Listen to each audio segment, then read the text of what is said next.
তিনজনের মূলধনের অনুপাত, লাভ 260 টাকা হলে তৃতীয় জন কত পাবে? দেখো এক্ষেত্রে এই যে অনুপাতটা ভগ্নাংশে আছে, এটা তোমাকে পূর্ণ সংখ্যা আনার চেষ্টা করো। কীভাবে করবে? 1:2, এই 2, 3, 4 লসাগু করে দাও। লসাগু 12 হয়।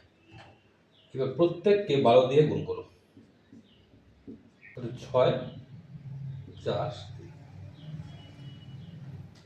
এখন নিশ্চয়ই পারবে দ্বিতীয় জন পাবে 4/13, 260, 80 টাকা। দুজনের লাভ্যাংশের অনুপাত বলছে 1:1.5। তাহলে মূলধন অনুপাত কী হবে? মনে রাখবে, যদি সরল হয় আর কি, তখন জানবে যে লাভের অনুপাত আর মূলধনের অনুপাত একই হয়। সুতরাং এটাকে পূর্ণ সংখ্যা আনলে হয়ে যাবে।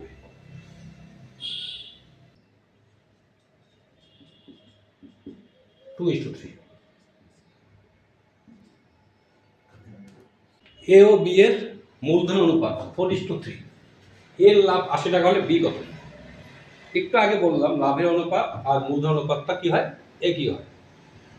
তো এর লাভ দেওয়া আছে 80, বি তার মানে 80 বলতে এই যে 4 থেকে 80, তাহলে বি নিশ্চয়ই 3 থেকে আসবে। ধরে নিচ্ছি বি এর লাভ x টাকা, ধরি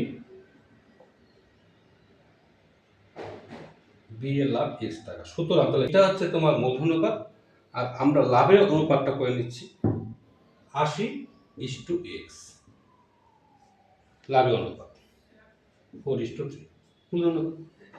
এটা করো 80/x 4/3, x সমান সমান একটা। এ ও বি এর মোট লাভ 1000 টাকা, এর মূলধন 400 টাকা, লাভ 200 টাকা। তবে বি এর মূলধন কত? ওই সিস্টেম ভাবে, মানে লাভের অনুপাত আর মূলধন অনুপাতটা একই হয়। অবশ্যই যেহেতু মোট লাভ 1000, বি এর লাভ 200, তাহলে এর লাভটা পরিষ্কার বোঝা যাচ্ছে না? 1000 - 200। প্রথমে লাভ এই এর লাভ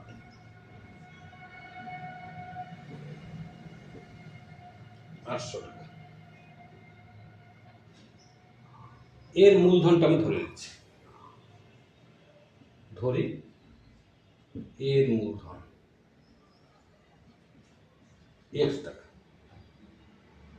তাহলে আমরা এটা করব কি, মূলধনের অনুপাত আর লাভের অনুপাত সমান।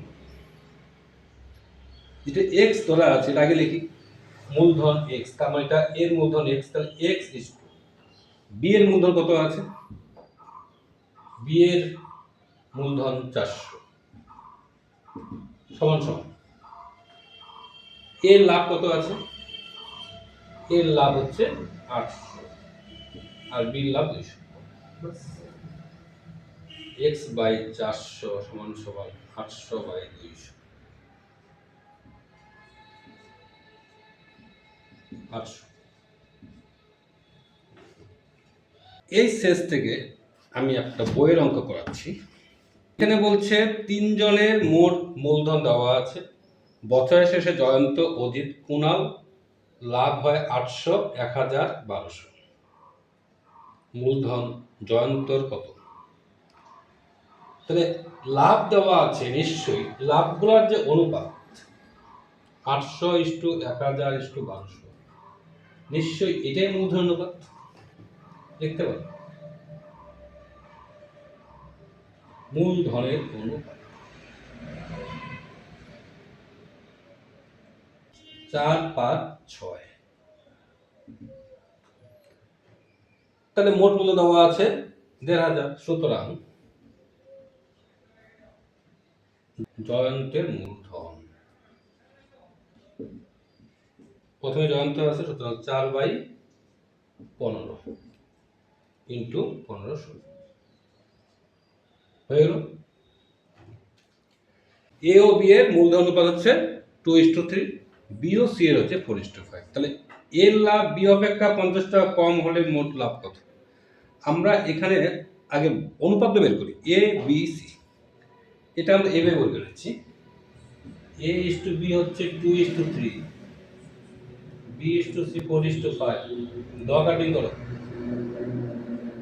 এ is to B is to C 8:12:15। আচ্ছা, ধরি মোট লাভ এক্স টাকা, তাহলে এখানে বলছে যেহেতু এর লাভ বি থেকে 50 টাকা কম, তো এ আর বি বের করলে হবে। এর লাভ কত হবে?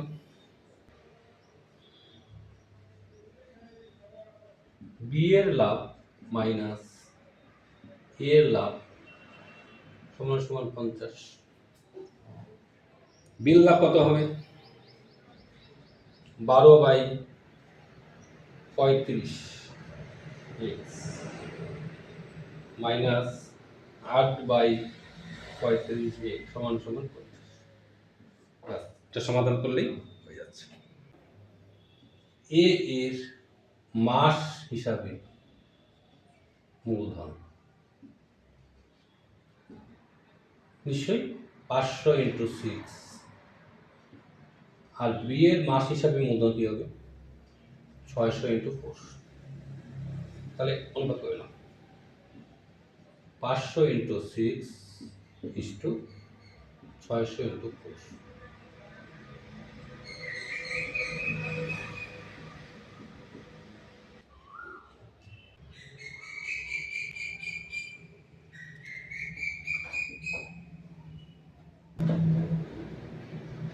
কোনো ব্যবসায়ে এ 18,000 টাকা কিছু সময়ের জন্য নিয়োজিত করে, বি 1000 টাকা 9 মাসের জন্য খাটায়।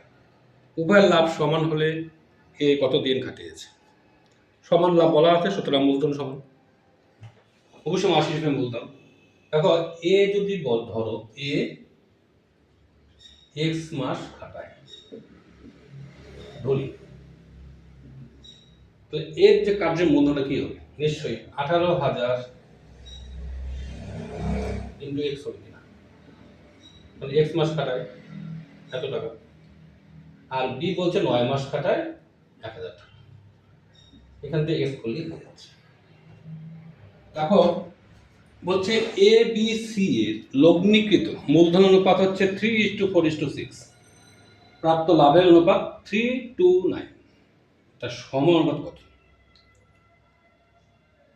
অবশ্যই আমরা জানি যে সময় দিয়ে যদি তুমি মূলধন গুণ করো তো লাভ বের হয়, কিন্তু এখানে লাভ দেওয়া আছে, তাহলে আমি সময়টা ধরে নিচ্ছি, তারপরে লাভ দিয়ে প্রশ্ন করব।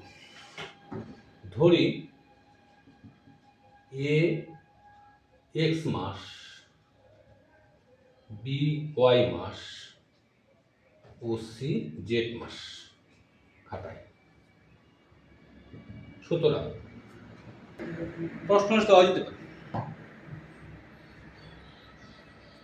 এর টাকা 3, 4, 6, তার মানে 3x,